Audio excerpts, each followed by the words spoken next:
हर खबर पर होगी आपकी पकड़। डाउनलोड कीजिए एबीपी लाइव ऐप। आकाशवाणी से आरजेडी के अब्दुल बारी सिद्दीकी आगे चल रहे हैं। आरजेडी की ही सीट थी जीती हुई केओटी। एक बार फिर से यहां से अब्दुल बारी सिद्दीकी जो हैं वो आगे चल रहे हैं। हालांकि फराज फातमी के जाने के बाद यहां से अब्दुल बारी सिद्दीकी को कांग्रेस 25 सीटों पर पहुंच गई और कांग्रेस की नेता रागिनी नायक इस वक्त हमारे साथ जुड़ गई हैं। रागिनी, 123 पर है गठबंधन और 110 पर है एनडीए। चेहरे पर मुस्कुराहट, लग रहा है सरकार बन जाएगी आसानी से। 111 123।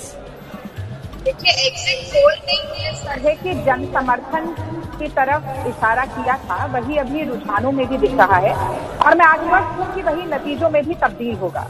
और आप देखिए, थोड़ी देर पहले चर्चा हो रही थी कि हार आखिर किसकी है। तो मैं बता दूं कि जब भी गठबंधन होता है तो उसमें जो भी घटक दल हो उनके गुण और दोष दोनों एक दूसरे में समाहित होते हैं। सबसे बड़ा नारा और सबसे बड़ा मुद्दा बेरोजगारी और विकास का था बिहार में। जनता ने उसी पर वोट किया।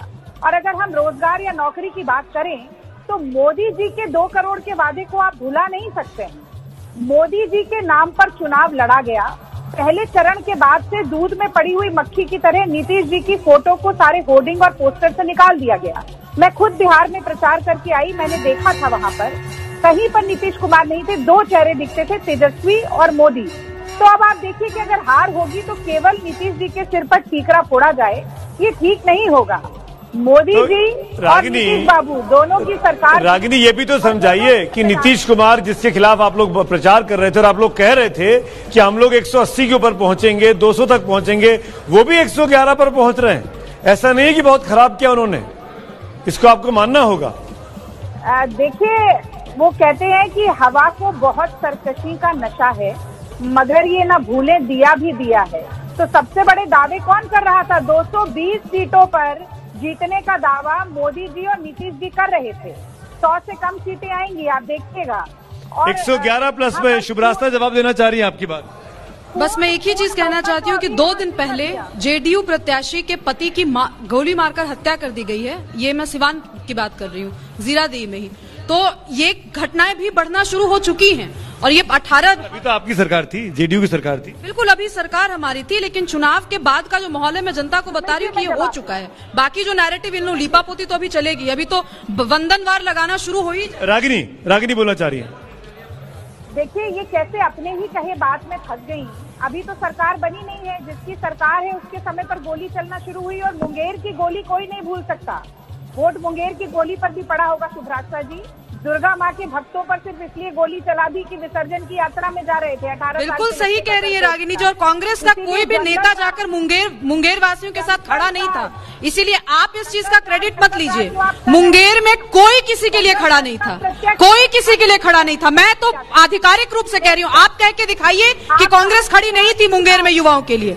आप लोग कभी, मैं यहाँ पे हिंदू मुस्लिम की बात नहीं कर रही हूँ, आप लोग कभी भी हिंदुओं के पक्ष में खड़े नहीं रहे हैं। बाकी कौन रहा है कौन नहीं रहा है उसका हिसाब जनता करेगी, कर भी रही होगी शायद। महागठबंधन का अरे जिस दमखम से मैं बोल रही हूँ, बोलने की हिम्मत रखी ना। लीप पोत क्यों रही है मैडम? करते रही, लीपा पोती क्यों कर रही है? वंदनवार क्यों? वंदनवार टांगने की जिम्मेवारी नेताओं की नहीं होती है, रिस्पॉन्सिबिलिटी लेने की होती है। मैं आम जनता होकर के कह रही हूँ, आप तो नेता है, नेत्री है, कहिए तो। कांग्रेस के कितने नेता गए थे मुंगेर? बताइए ना, कांग्रेस के कितने नेता गए थे? एक तो बेगानी शादी में अब्दुल्ला दीवाना। आपके अपने सीटों की कोई अभी आपके सीटों की बात भी नहीं हो रही है रागिनी जी। आप राजद प्रवक्ता नहीं बनी है अभी।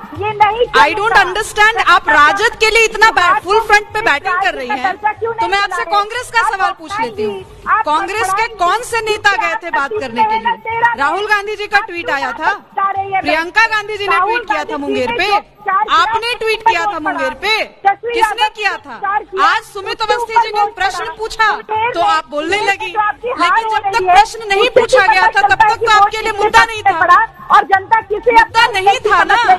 जनता जनार्दन फैसला कर रही है, करने रहने दीजिए उसको, और उसके बियॉन्ड भी चुनाव के अलावा भी राजनीति होती है। रागिनी जी, आप भी यही है, मैं भी यही हूँ, और देखते हैं कि आगे भी राजनीति कौन किस तरीके की कर रहा है। आप दोनों की नोकझोंक में, रागिनी जी, शिवराज जी, आप दोनों की नोकझोंक में आंकड़ा भी बदल रहा है। रुमाना वो आंकड़े आपको बताएंगे। रुमाना, तेजी से बदला है। देखिए, नीतीश प्लस जो है वो 109 पर है, तेजस्वी प्लस जो है वो 122 को पार करके 126 पर पहुंच गया है इस वक्त रुझानों में। एनडीए 109, गठबंधन 126।